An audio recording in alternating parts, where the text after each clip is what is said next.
Ohio Republican Senator Rob Portman joins us. He's a member of the Committee on Homeland Security and Governmental Affairs. Senator, thank you for joining us here this morning. Good to be on. Look, there's no doubt the president has ordered airstrikes against ISIS in Iraq, likely to do so against Syria, trying to assemble this coalition against ISIS of 40 nations.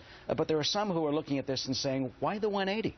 In 1 month, he went from, calling the Syrian rebels pharmacists and farmers to saying we're going to rely on them to defeat this terrorist group. Yeah.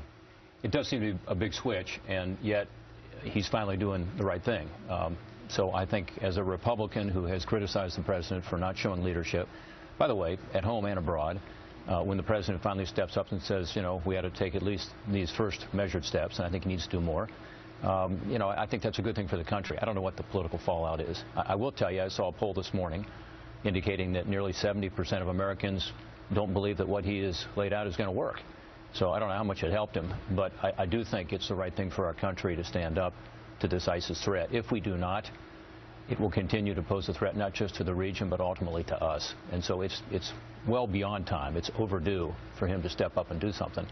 And let the politics fall out as they will, but as a Republican, I think it's important that I say and that we say, for those of us who have opposed the president on this, yes, it's good he's finally ordering these airstrikes and finally saying that he's going to start to do the right things in terms of arming some of these groups, including the one in Syria that has the opportunity to be our ground forces there. Well, shouldn't there be more? Some are calling for ground troops of other nations. The Arab allies, for example, they may launch airstrikes, and Saudi Arabia says they'll have a base to train 5,000 Syrian rebels. But you're talking about 5,000 versus what, 30,000 or so of the ISIS terrorists? What do we do to make it work? How do we make it work? And what apparently has changed the president's mind? Well, you're right. The ISIS group, now the estimate is 31,000. It could be larger than that. And I think as they begin to roll up victories, you see more and more people coming on board, Sunnis in the region who want to be with the winner. So we've got to reverse that and do it quickly. And you're right, the president has been so hesitant that our allies in the region don't trust him and don't trust us to follow through on what we're saying.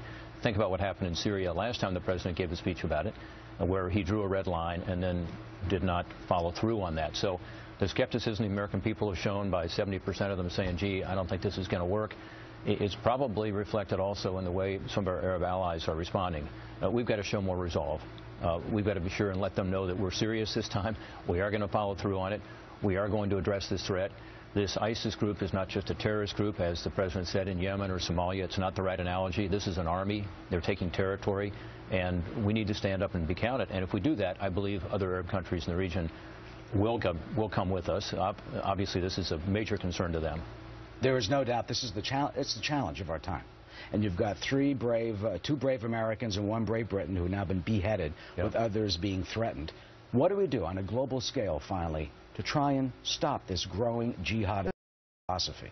Well, it's a comprehensive strategy, and what the president did not lay out in his speech was that strategy. So it is economic, it is diplomatic, it's also military, it's also intelligence. And the United States has to be committed. As we've learned since 9/11, this threat exists. We have to deal with it.